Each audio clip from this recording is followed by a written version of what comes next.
Bring the funk back. Hello, welcome to NASCAR Today, and today we're going to be talking about the unlikely rise of Michael McDowell. Now you might be asking, the unlikely rise? We see him in the top 10 almost every week. Well, not really. McDowell has come from being a driver known for a big scary crash back in 2008 at Texas. So now he's known as the Daytona 500 champion and a driver who gets top 10s regularly and is a playoff contender pretty much yearly now. But what got to this point? What led him to being probably the most underrated driver in the Cup Series field of today? Well, you would have to start way back in 2008 during the first full season of the COT, or otherwise known as the Generation 5 NASCAR Cup car. He raced for a few races in the 00 for Michael Waltrip Racing, the Aaron's Dream Machine, and did pretty much nothing. He had a scary crash at Texas in 2008, and this crash was a true testament to NASCAR's development with their safety. And go play that clip right now. There was some talk of whether the team could switch points. Whoa, guys, whoa. Oh, no.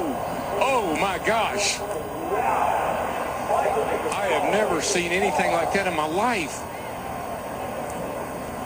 He hit that wall a ton. Oh, my gosh. And after that 2008 crash, he pedaled around for a few years in back-end equipment, was in Phil Parson Racings for a few years. But it wasn't until 2013, the Daytona 500, when he got his first ever top 10, finished 8th that day in the number 98 Phil Parsons Racing Machine. And that was a big highlight for him. He was in a Ford. It was his first ever top 10.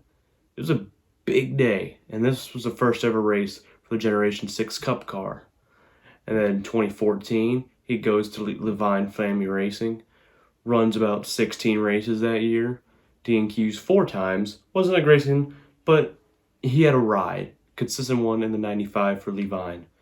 And in 2015, he returns to Levine Family Racing and runs more races and doesn't get a DNQ. No top 10s. He hasn't had top 10 since 2013. Then come 2016, stays with Levine, but this time Levine makes a shift to Chevrolet for their manufacturer. And he has quite a few sponsorships. He got one top 10 that year in the Daytona 500, I believe. My memory's fuzzy about that, so if I'm wrong, I'll put a picture of the stat right here.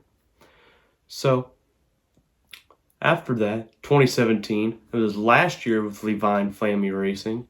He got another top 10 in the July Daytona race, where he almost won.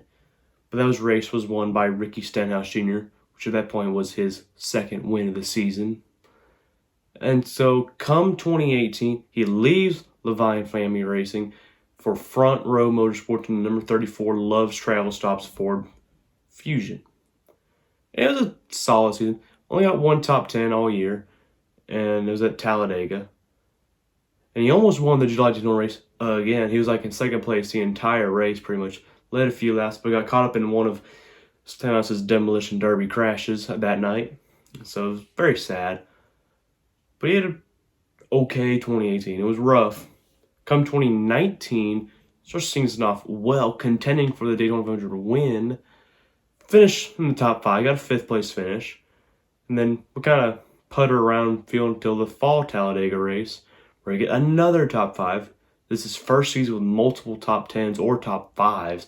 Actually, that's his first ever top 5. And then come 2020, he would kind of shock people where he got his top 10s. I had 4 top 10s, career high for him at the time. But he got it at weird places. His first top 10 came at Pocono. I don't think anyone expected that to happen. And then he got another top 10 in the Brickyard 400, the Indy Oval. I don't think anyone expected that to happen. Daytona Road Course. he really wasn't known as a road racing guy. I mean, yeah, he had an Xfinity win at Road America in 2016 for RCR, where he led almost half the race. But besides that moment, he wasn't really known much as a road racer. And then in the fall Bristol night race, he got another top 10. These are top 10s at 4 very different tracks. Very different from what he's known to finishing well in at like that plate tracks. So, finished 23rd in points, a career high by far. And then come 2021, I don't think anyone saw it coming. He would pull off probably one of the biggest underdog wins, upset wins, and won the 2021 Daytona 500 in thrilling fashion. You can't say it wasn't thrilling. I mean, the leaders crashed. He literally had the Red Seas part wide open for him. So that was a big day for him and Front Row Motorsports, becoming a Daytona 500 champion after years of only being known as the guy who had just a scary crash in 2008. And so he got the momentum rolling in the next week at Daytona Road Course, finished 8th, and the next week at Homestead, finished 6th. 3 straight top 10 to start the season off. That's, for Front Row Michael McDowell, that's unheard of for them. So that was big momentum. And the season kept dragged on. Come Circuit of the Americas, Coda, got another top 10. And then Talladega, he'll get another top 5. Almost won that race, mind you. Almost won. That would be his last top 10 season.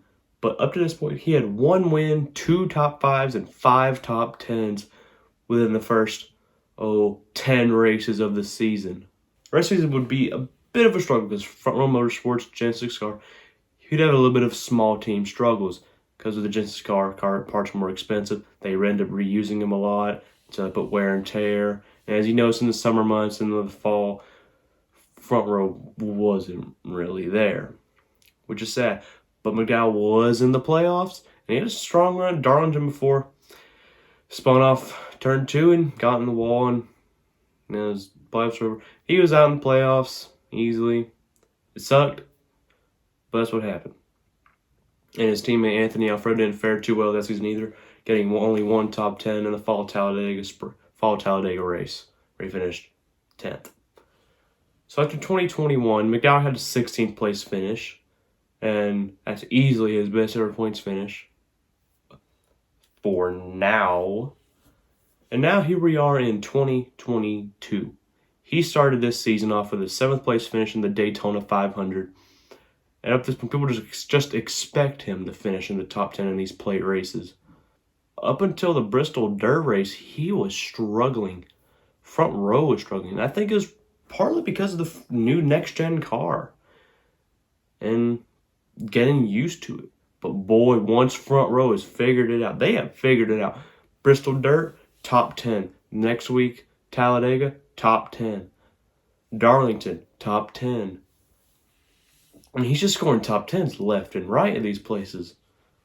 And so, we're now after the Road America race, and McDowell currently sits with 1 top 5 and 7 top 10s. A career year in top 10s, easily. He sits 21st in points, but that's misleading because those rough stretch he had from between the 500 and Bristol Dirt was rough. But ever since Bristol Dirt, he's been a top 10 driver.